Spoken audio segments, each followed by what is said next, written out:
Olá, esse é o episódio 10 do Falando de Empatia e Cidadania e hoje a gente vai falar um pouquinho de um grande exemplo de vida brasileiro, um exemplo de vida diferente, um exemplo de vida de um comunicador, de alguém que viveu praticamente toda a sua vida entre o rádio e a televisão, esse ambiente muitas vezes tão difícil, tão envolvido com egos, né, com personalidades difíceis, com a exposição da imagem da pessoa. Então você vê sair de um meio como esse alguém como o nosso grande sonhador Manuel de Nóbrega, é alguém que a gente precisa contar um pouco mais da história.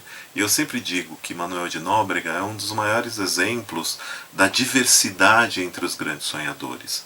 Porque é óbvio que existiram grandes personalidades na história, mas a ideia aqui, quando foi criado a seleção dos grandes sonhadores, é que eles viessem de mundos distintos, de universos distintos, cada um com a sua vertente religiosa, com a sua história. Então você tem, ao mesmo tempo, nós falamos no último episódio, no episódio 9, de Albert Schweitzer, e de repente agora a gente vai falar de Manuel de Nóbrega, uma pessoa que tem uma história de vida tão bonita quanto, mas completamente diferente. Então eu acho que essa é a grande riqueza dessa escolha dos grandes sonhadores. E para falar de Manuel de Nóbrega, vamos contar um pouquinho da história dele. Ele nasceu em Niterói, no Rio de Janeiro, no dia 18 de dezembro de 1913. E ainda muito novo, ele era uma pessoa muito inteligente, gostava de estudar, e ele começou a fazer economia. Só que no meio do curso de economia surgiu uma grande paixão na vida dele, o rádio. Né? Então ele abandonou o seu curso de economia e em 1931 ele entrou na rádio. Ele foi trabalhar em rádio e ele cresceu muito rapidamente dentro dos rádios, né? Dentro das rádios que ele trabalhou, criou muitos programas principalmente relacionados ao humor nas rádios brasileiras e obviamente que o mais conhecido deles foi a Praça da Alegria, que depois ele levou para a TV. A Praça da Alegria se tornou e é referência até hoje como um dos maiores programas de comédia da história da TV brasileira. Só que Manuel de Nóbrega, antes de passar para a TV, né, antes da entrada da TV no Brasil, no início no início da década de 50, ele se tornou, ainda no rádio, no maior comunicador de rádio do Brasil. Né, considerado um dos maiores, pelo menos era o mais popular. E na década de 40, alguns políticos vendo isso, vendo a sua popularidade, sugeriram que ele entrasse para a política. E Manuel de Nóbrega ele tinha uma preocupação com os mais humildes, principalmente com os mais humildes. E ele queria fazer algo. Né? Então ele acabou cedendo a esses convites, se associou a um senador por São Paulo na época muito popular, né? E ele acabou sendo eleito como um dos deputados com maior votação no país. Só que isso nós estamos falando na década de 40, finalzinho da década de 40, começo da década de 50. Quando ele viu as falcatruas, as negociatas que naquela época já existiam na política, ele acabou se encolhendo, ele não queria se envolver naquilo, ele sempre foi uma pessoa extremamente ética, por isso que a virtude que está associada a Manuel de Nóbrega no nosso trabalho é a ética. Então ele acabou se isolando ali, ele não queria participar de nada daquilo. E para a população que não tinha acesso à comunicação como nós temos hoje, achou que ele tinha se vendido. Muito pelo contrário, ele não quis se envolver em toda aquela lama que existia na política já naquela época. Então a população começou a vê-lo como se ele fosse uma pessoa que não estava se preocupando com os mais humildes, que tinha abandonado o povo. Então ele acabou deixando a carreira política, deixou de ter o seu salário como deputado e não trabalhava mais na TV. Então foi uma época que ele passou por momentos muito difíceis, financeiramente falando, e também emocionalmente, né? Porque imagine isso. Então quem diz muito isso com muita propriedade é o filho único dele, o Carlos Alberto de Nóbrega, que também é um grande comunicador, que hoje tem a Praça é Nossa, e ele dizia que a aversão que ele tem da política veio exatamente dessa época e de todo o sofrimento que a política causou para o pai dele. Mas isso foram águas passadas, né? Depois, com a introdução da TV no Brasil, logo ele retornou já para essa nova mídia e acabou criando programas que se tornaram históricos na TV brasileira, obviamente que dentre eles a Praça da Alegria, que foi o seu maior legado, né, como comunicador, e ficou no ar, né, praticamente até a sua morte. Ele morreu muito precocemente, ele morreu no dia 17 de março de 1976, com menos de 60 anos. Ele foi vítima de um câncer muito agressivo que o levou num espaço muito curto de tempo. Mas eu acho que o que fica da história de Manuel de Nóbrega, além desse seu legado como comunicador, é realmente essa coisa, esse olhar diferente que ele tinha para os mais humildes. E principalmente tudo aquilo de bom que ele fazia, ele não gostava que fosse divulgado. Então tem duas passagens que o filho conta num livro que eu já vou indicar para vocês, o livro que o filho escreveu sobre a história de Manuel de Nóbrega, que uma delas são pernas mecânicas que ele deu para um jovem que foi procurá-lo na rádio na época, e ele deu, e a única coisa que ele pediu é que aquilo não fosse dito para ninguém. Né? Ele tinha aversão a essa coisa de divulgar o bem que você fazia. E ele fazia. O dinheiro não parava na sua mão, ia sempre para boas causas. Ele dizia que para ele não interessava ser o defunto mais rico da quadra do cemitério. Ele queria fazer as coisas enquanto estava por aqui. E tem uma outra história que essa é muito particular e muito bonita, que é de um pequeno engraxate que o procurou no centro de São Paulo, na época que ele trabalhava na rádio, pedindo que ele fosse sócio dele numa caixa de engraxate, que ele ia trabalhar ali na Praça da Sé, e ele precisava de um investimento para comprar ali a graxa, né, os panos, a escova e a própria caixa de engraxate para ele poder trabalhar. E o Manuel de Nóbrega ficou muito comovido com aquele pedido e ele virou sócio daquele rapaz, né, daquele jovem rapaz. Então ele deu o dinheiro para que ele investisse, e aquele jovem todo final de mês ele pegava 50% do lucro que ele tinha e ele levava no envelopinho para o Manuel de Nóbrega. E fez isso durante muito tempo. Até que num determinado dia ele procurou o Manuel de Nóbrega e falou: olha, eu vim aqui para dizer que eu vou desfazer o meu negócio com o senhor, porque eu vou casar, eu arrumei um emprego, então eu vim aqui me despedir e agradecer. E ele pegou todos aqueles envelopinhos que estavam na gaveta dele, entregou para aquele rapaz e falou: olha, esse é um pequeno pé de meia para que você comece a sua vida junto com a sua esposa. Então acho que isso mostra o espírito desse homem muito especial, que as novas gerações pouco conhecem, que é um exemplo de vida maravilhoso, que a gente retrata ele aqui como o pequenino sonhador no seu banquinho da praça, e que vale a pena as pessoas conhecerem. Acho que a gente precisa.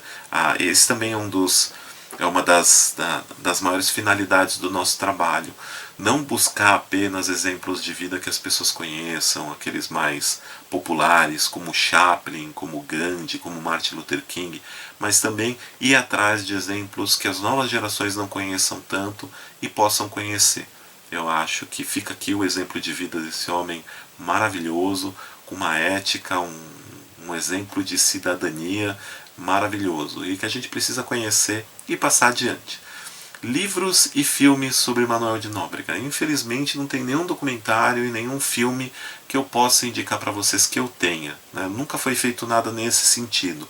Existem alguns pequenos vídeos, algumas coisas, algumas homenagens do filho dele, Carlos Alberto de Nóbrega, mas nada específico que eu possa indicar. Em termos de livro, a gente tem o livro A Luz que Não Se Apaga, que foi escrito pelo Carlos Alberto de Nóbrega e que vale a pena. É um livro muito, obviamente, feito com muito carinho, com histórias, algumas muito engraçadas, né? O Manuel de Nóbrega era uma figura muito engraçada e que vale a pena. Esse livro vocês encontram facilmente e que vai dar para vocês terem uma ideia. Obviamente que é um livro passional, é um livro que foi escrito pelo filho único de Manuel de Nóbrega, mas vale a pena. Vale a pena para vocês conhecerem um pouco mais desse personagem tão importante na história da comunicação do país. Manuel de Nóbrega, ele não está presente nas revistas da ONG, porque ele foi o último grande sonhador. Manuel de Nóbrega é o 24º grande sonhador. Então, quando nós escolhemos ele para ser um dos grandes sonhadores, as revistas já tinham sido feitas.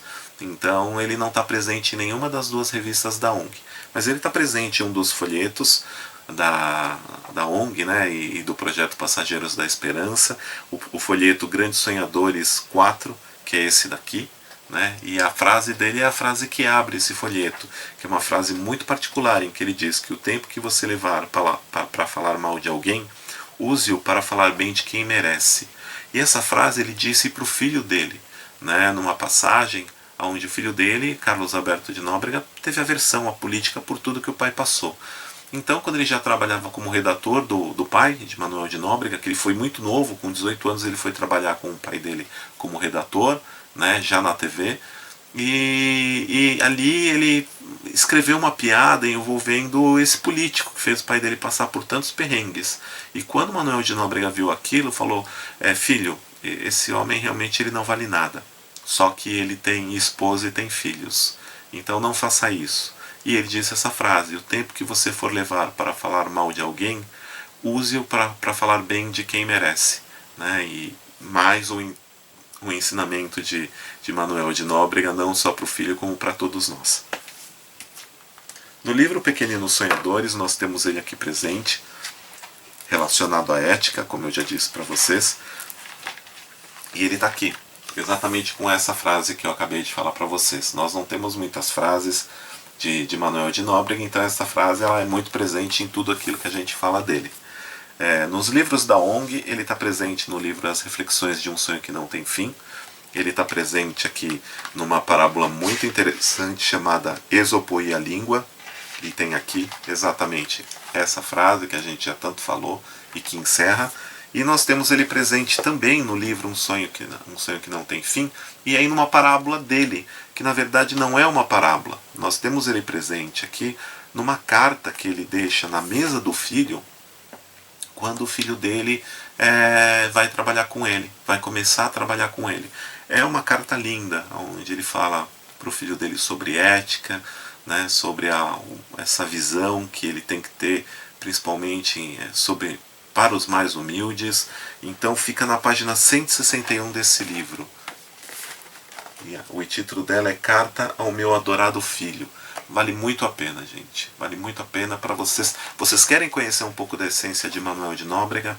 Entrem no livro da ONG. Vocês podem baixar o livro Um Sonho que Não Tem Fim no nosso site, em vários outros locais. Na seção de download do site vocês podem baixar em PDF o livro digital na página 161.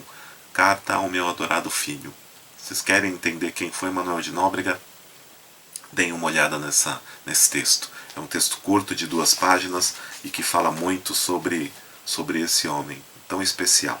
E para encerrar, eu gostaria de contar uma parábola para vocês que tem muito a ver com a história de Manuel de Nóbrega. Essa parábola ela também está nesse livro, na página 343, e o nome dela é O Velho e o Velho Avarento. Perdão, gente. Como disse, não vou fazer um corte aqui por causa de uma tossida. A ideia não é essa. A ideia é que isso seja um bate-papo, como tem sido durante todo esse tempo nesses 10 episódios que nós já gravamos. Então, o Velho Avarento conta a história de um velho, como o nome já diz, que ele era muito avarento. E ele conseguiu economizar um bom dinheiro durante toda a sua vida. E naquela época se tinha o hábito de se comprar ouro, né, que é um bem garantido.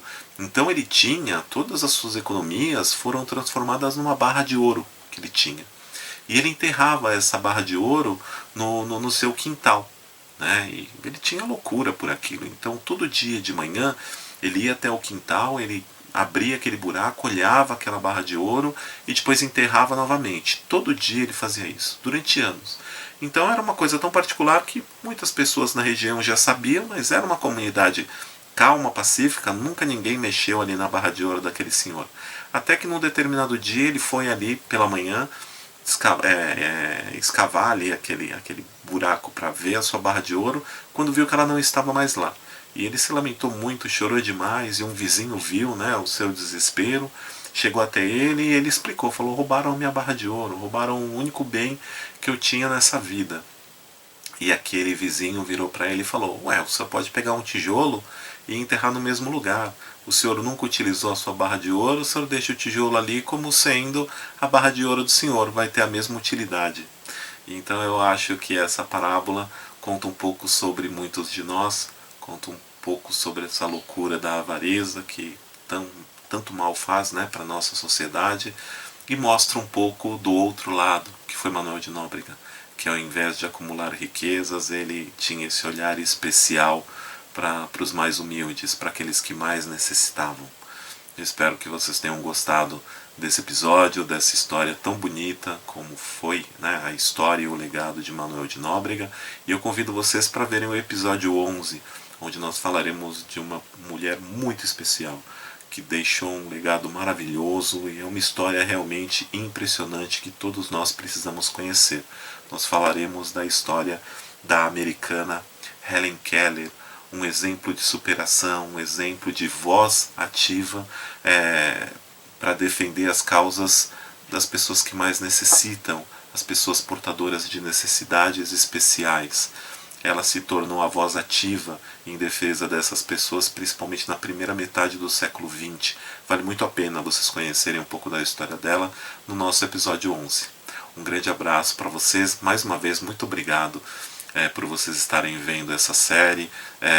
Eu sei que é tudo muito simples, o cenário é muito simples, é aqui o meu cantinho de trabalho na minha residência, eu não uso maquiagem, enfim, eu não tenho nenhum tipo de aparato, também não sou nenhum galã de Hollywood, mas a ideia aqui, pessoal, é exatamente essa, é um bate-papo, é deixar com vocês esses exemplos de vida, para amanhã, quando eu não estiver mais aqui, ou quando vocês tiverem o desejo de conhecer um pouco mais da ONG Meu Sonho Não Tem Fim, do trabalho que ela faz, vocês possam ver esses episódios e buscar mais informações no site da ONG, nas nossas redes sociais. A gente sempre termina os episódios deixando destacado o nosso site e também o principal caminho para as nossas principais redes sociais, que é o Facebook e o Instagram.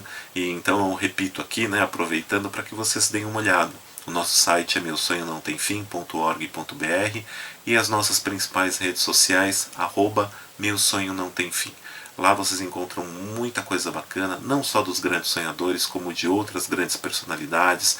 Obviamente que o trabalho ele se concentra na história dos 24 grandes sonhadores, mas ali vocês vão encontrar muita coisa bacana de outros grandes exemplos de vida e também de exemplos de vida anônimos, né? De 8 anos para cá a ONG começou a ter esse olhar, porque é importante, de começar também a trazer histórias de vida de pessoas que não são tão conhecidas do grande público. Talvez Manuel de Nóbrega, mesmo sendo um grande sonhador, seja uma dessas figuras, porque ele foi um grande comunicador, mas ele não está mais entre nós há mais de 40 anos. Então as novas gerações já não conhecem muito esse exemplo de vida. Então a ideia é também pegar essas pessoas que essas novas gerações não conhecem, essas grandes referências, né, esses grandes legados deixados para a humanidade, principalmente para a nossa sociedade, para a sociedade brasileira, e apresentar isso para vocês. Espero que vocês gostem, espero que isso esteja sendo útil para todos vocês. Um grande abraço e até o próximo. Tchau, tchau.